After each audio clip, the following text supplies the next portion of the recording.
जय हिंद दोस्तों, मेरा नाम है नीरज और आप देख रहे हैं द मनी पॉडकास्ट। आज मैं आप लोगों से बात करने वाला हूं कि ये वॉर जो है वो कब खत्म होगा और इस वॉर का इम्पैक्ट आपके पोर्टफोलियो पे कब तक जो है वो नेगेटिव रहेगा, कब आपका पोर्टफोलियो जो है यहाँ से दौड़ना शुरू करेगा। तो वीडियो को पूरा एंड तक देखिएगा और वीडियो को लाइक कर दीजिएगा। लाइक टारगेट रखते हैं हम लोग 500 प्लस लाइक्स का। मुझे पूरा विश्वास है आप लोग जो है लाइक टारगेट अचीव करा देंगे। तो सबसे पहले बात करते हैं कि हो क्या रहा है। आई होप ये बात अब तक सबको पता चल गई है भैया, एक वॉर चल रहा है जो कि यूएस और इसराइल ने छेड़ा था ईरान के खिलाफ, और अब इसके अंदर बहुत सारे देश जो है वो इन्वॉल्व होते जा रहे हैं। मैंने जब जेमिनाई से पता करने की कोशिश करी या फिर किसी एआई मॉडल में जाके मैंने पता करने की कोशिश करी तो मुझे यही समझ में आया कि भैया ये वॉर जो है वो धीरे धीरे एस्केलेट हो रहा है और ये वॉर वर्ल्ड वॉर के अंदर भी जो है वो तब्दील यानी कि कन्वर्ट जो है वो हो सकता है। अब ये सुनने में बड़ा ही नेगेटिव लगता है, ऐसा लगता है कि पता नहीं भाई क्या होगा। बिल्कुल मुझे भी ऐसी ही जो है वो फील आ रही है। बट मैं आपको एक बार ना थोड़ा सा कॉन्टेक्स्ट सेट कर देता हूं कि स्टॉक मार्केट जो है वो कैसे बिहेव करती है वॉर्स को लेके। तो आज तक अगर आप हिस्ट्री देखेंगे तो पहले भी बहुत सारे वॉर्स जो है वो होते रहे हैं। ऑब्वियसली इस वॉर का स्केल ऐसा माना जा रहा है कि काफ़ी ज़्यादा बड़ा हो सकता है। बट मैं आपको लेटेस्ट एग्जाम्पल देता हूँ, जो हमारा रशिया और यूक्रेन का वॉर हुआ था। If I am not wrong 2022 की बात है, और वो एक शॉक की तरह आया था। उस शॉक की वजह से जो है हमारी स्टॉक मार्केट बिल्कुल एकदम हिल गई थी। क्रूड ऑयल के प्राइसेस जो है वो $100 प्रति बैरल से जो है वो ऊपर चले गए थे, जो इस समय भी आप लोगों को देखने को मिल रहे हैं। लेकिन आपको पता है उसके बाद क्या हुआ? जब वॉर शुरू हुआ, जब कंफ्यूजन थी, जब अनसर्टेनिटी थी, उस समय जो है वो स्टॉक मार्केट गिरी। लेकिन आपको पता है आज भी वो वॉर जो है वो एज इट इज चल रहा है। कुछ फाइनलाइज नहीं हुआ है, कौन जीता है, कौन हारा है, क्या हो रहा है, कोई फाइनलाइजेशन नहीं उस वॉर की।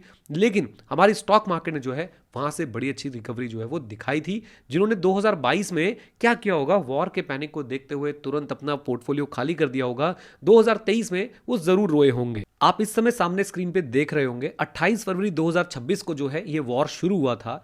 इजराइल ने सरप्राइज ज्वाइंट स्ट्राइक्स किए थे यूएस के साथ मिलकर, और नाम रखा था इसका ऑपरेशन एपिक फ्यूरी, जिसमें सबसे पहले दिन ही सुप्रीम लीडर जो थे ईरान के, उनकी मृत्यु जो है वो हो गई थी, वो खत्म हो गए थे।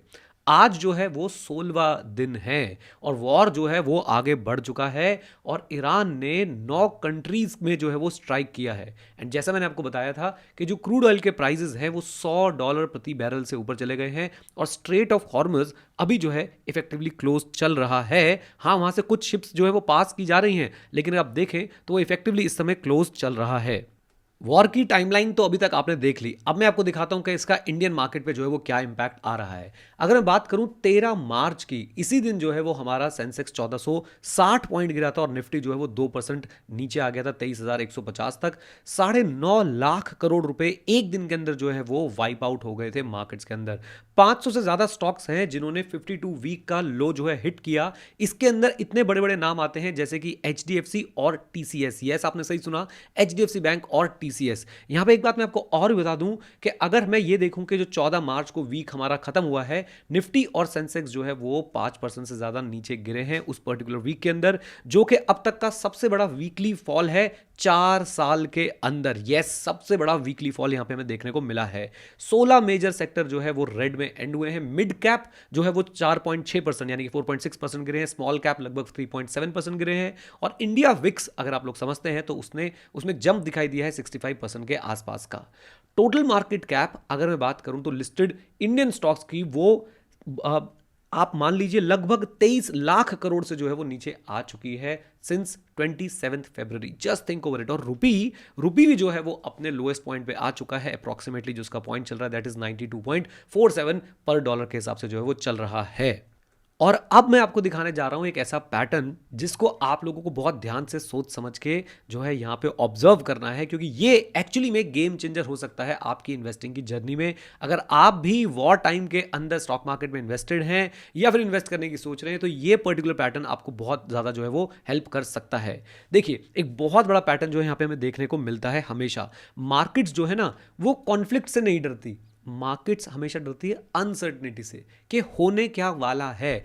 कॉन्फ्लिक्ट जब स्टार्ट होने वाला होता है, वॉर जब स्टार्ट होने वाला होता है, मार्केट बहुत ज्यादा अनसर्टन होती है। मार्केट को लगता है पता नहीं क्या होगा, कौन किस पे बम डालेगा, कौन जीतेगा, कौन हारेगा, और मार्केट्स इसी अनसर्टनिटी की वजह से गिरना शुरू कर देती है। लेकिन लेकिन लेकिन एक खास पैटर्न अगर आप देखें तो जब वॉर एक्चुअली में शुरू हो जाता है तो मार्केट उसको फिर नॉर्मलाइज कर देती है, क्योंकि अब मार्केट को पता है कि भैया वॉर हो रहा है, कौन क्या कर रहा है। और वहां पे कई बार मैं ये नहीं कह रहा कि इस बार भी, लेकिन कई बार हमें जो है वो रैली देखने को मिली है।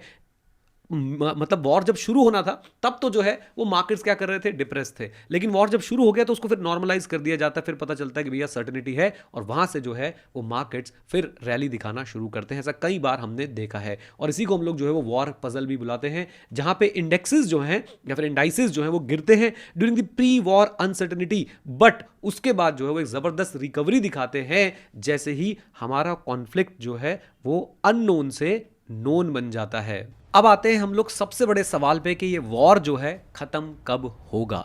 तो मैं आपको इसका आंसर बस एक लाइन में बता सकता हूं, किसी को नहीं पता। यस, ना ही ट्रंप को पता है, ना ही इजराइल को, ना ही ईरान को। क्या पॉसिबिलिटीज हैं वो देख लेते हैं। देखिए बहुत सिंपल सी बात है, ये वैसे जब वॉर शुरू हुआ था तो ट्रंप एडमिनिस्ट्रेशन का कहना था कि कुछ ही हफ्तों में जो हम इसको खत्म कर देंगे। पहले अटैक के बाद ही बोला गया था कि अब कुछ बचा ही नहीं है हमारे पास मारने के लिए, तो भैया हम लोग जो है इसको बहुत जल्दी से निपटा देंगे, राइट। लेकिन ऐसा हुआ नहीं। आज 16वां दिन है जिस दिन मैं इस वीडियो को रिकॉर्ड कर रहा हूं, और अभी भी जो है वो ईरान बहुत ही स्ट्रांगली खड़ा हुआ है, और ईरान बहुत डिफरेंट तरीके से इस लड़ाई को जो है वो लड़ रहा है। और ऐसा कहा जा रहा है, एक्सपर्ट्स का ऐसा मानना है कि हो सकता है कि मिड 2026 ये वॉर चले, मिड 2026 तक जो है वॉर चले। लेकिन मैं आप लोगों को एक बात बोल सकता हूं कि भाई एक्सपर्ट्स भी सिर्फ और सिर्फ जो एक अनुमान लगा रहे हैं, गारंटी नहीं है। ये वॉर सालों भी चल सकता है, ये वॉर हो सकता है कुछ ही दिनों में खत्म हो जाए, ये वॉर ऐसा भी हो सकता है कि आप लोग ये देखें कि भैया ये वॉर जो है वो जैसा मिड 2026 के अंदर बताया जा रहा है वहां तक भी ये वॉर खत्म हो सकता है। 3 पॉसिबल एंडिंग जो है वो बताई जा रही है। हो सकता है कि भाई ईरान का जो रिजीम है वो कंप्लीटली कोलैप्स हो जाए, या फिर हो सकता है कि एक नेगोशिएटेड सीज फायर हो, जिसके लिए ईरान के प्रेसिडेंट ने बहुत ही डिफिकल्ट कंडीशंस जो है बताई हैं। और ये भी हो सकता है कि दोनों साइड जो है वो मिलिट्री एग्जॉशन पे पहुंच जाए। एंड जैसा मैंने आपको बताया था, एक्सपर्ट्स कह रहे हैं कि मिड 2026 तक जो है ये वॉर खत्म हो सकता है।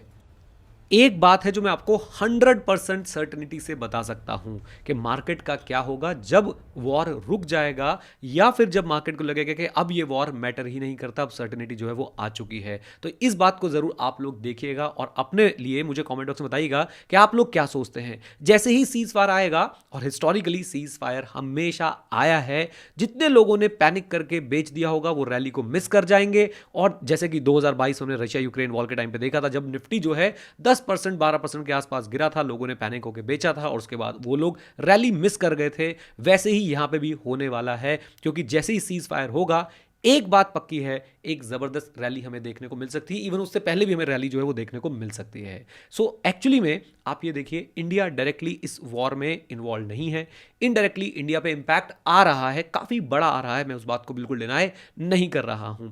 हर वॉर जो है वो सीज फायर की तरफ जाता है सूनर और लेटर, और जैसे ही वो सीज फायर की तरफ जाता है, जैसे ही मार्केट्स को सर्टेनिटी की खुशबू आनी शुरू होती है, मार्केट्स रैली करती हैं। अभी आप ये समझ लीजिए कि इस समय आपका इम्तिहान चल रहा है। आपके वो जो रिस्क एपेटाइट आपने निकाला था, आपने जो है वो सारी मेहनत जो करी थी स्टॉक मार्केट के बारे में, म्यूचुअल फंड के बारे में पढ़ने में, उन सब का एक्चुअल एग्जाम अब चल रहा है, और आप एक्चुअली पता चलेगा कि आप एक लॉन्ग टर्म इन्वेस्टर हैं या सिर्फ और सिर्फ इन्वेस्टर की खाल में एक ट्रेडर थे। एक लेसन तो मैं उम्मीद करता हूं कि आपको बहुत अच्छे से डिलीवर कर पाया कि पैनिक में सेल नहीं करना है। अब आ जाते हैं इसके दूसरे लेसन पे, इस वॉर के impact of stock market, impact on stock market के दूसरे लेसन के ऊपर। वो ये है कि आप लोगों को कितनी बार बोला जाता है कि एसेट एलोकेशन में बिलीव कीजिए। जब भी आप लोग कोई गोल बनाते हैं, उस गोल के हिसाब से अपना एसेट एलोकेशन डिसाइड कीजिए कि कितना पैसा आप इक्विटीज में डालना चाहते हैं, कितना डेट में, और कितना जो है आप लोग अदर थिंग्स जैसे कि गोल्ड एटसेट्रा में डालना चाहते हैं। और तब आप लोगों को ये सब चीजें मजाक लग रही होती हैं। अब इस समय आप दो लोगों के बारे में सोचिए, ए जो कंप्लीटली इक्विटी में इन्वेस्टेड है, बी जिसने अपना एक डाइवर्सिफाइड पोर्टफोलियो बना रखा है जिसमें इक्विटी भी है, रियल एस्टेट भी है, गोल्ड भी है, और साथ साथ में डेट भी है। तो आज इस बी का पोर्टफोलियो कंपैरेटिवली कम गिर रहा होगा, और यह मत सोचिएगा कि इसको रिटर्न्स भी कम मिलेंगे। रिस्क एडजस्टेड रिटर्न्स की बात करना सीखिए। और एसेट एलोकेशन एक सिर्फ और सिर्फ थ्योरी का कॉन्सेप्ट नहीं है, ये वो पोर्टफोलियो बनाने का तरीका है जिससे आप लोगों का पोर्टफोलियो ऐसी जगहों पे भी या ऐसी स्थितियों में भी जो है वो रोबस्ट बना रहता है, और आपको डाउनफॉल से जो है वो प्रोटेक्ट करता है। इसी के साथ साथ आपको एक बात और बता दूं कि एसेट एलोकेशन जो है वो समय के साथ आपको बदलनी भी पड़ सकती है जब आपका गोल अचीव होने वाला हो। और यही सारी बातें मैं अपने म्यूचुअल फंड की क्लासेस में भी आप आप लोगों को पढ़ाता रहता हूं, जिसके लिए मैं आपको बार बार बोलता हूं कि जाओ मेरी वेबसाइट पे चेकआउट करो और वहां पे जो है आप लोग एनरोल कर सकते हैं डिफरेंट डिफरेंट कोर्सेज में। बहुत सारे डिस्काउंट्स वगैरह हम लोग जो है वो ऑफर करते रहते हैं, तो एक बार जरूर जाके आप चेक कर लीजिएगा। बस 1-2 दिन के लिए हम ये डिस्काउंट ऑफर और चला रहे हैं, फिर हम इसको पक्का क्लोज कर देंगे। ऐसा मैं इसलिए बोल रहा हूं क्योंकि हमने स्पेशली ऑन किया था जब टीम इंडिया जो है वो वर्ल्ड कप जीती थी। तो एक कोड यूज कर लीजिएगा टीम इंडिया, आपको 32% ऑफ जो है वो मिल जाएगा। अब इस वीडियो को मैं जल्दी से आप लोगों के लिए समराइज कर देता हूं। नंबर 1, वॉर चल रहा है और वॉर की अनसर्टेनिटी की वजह से मार्केट्स गिर रही है, लोगों के पोर्टफोलियो रेड हो रहे हैं, आपका भी हो रहा होगा, कोई घबराने की बात नहीं है। नंबर 2, वॉर कब खत्म होगा किसी को भी नहीं पता है, आपने पैनिक सेलिंग नहीं करनी है, बने रहना है, डटे रहना है। एंड नंबर 3, एसेट एलोकेशन आपने नहीं भूलना है, बल्कि इसके बारे में सीखना है, और सीखना कहां है वो भी मैंने आप लोगों को जो है वो बता दिया है। तो बस अब बने रहिए इस मार्केट के अंदर। ये एक तरीके से आपकी स्टॉक मार्केट की एजुकेशन कंप्लीट हो रही है, इससे सीखिए और सीख के जीतिए। With this note, thank you very much, stay connected, stay here, Jai Hind. और हाँ मित्रों, सीखते रहें क्योंकि सीखना शुरू तो जीतना शुरू। Bye bye and take care, God bless you all.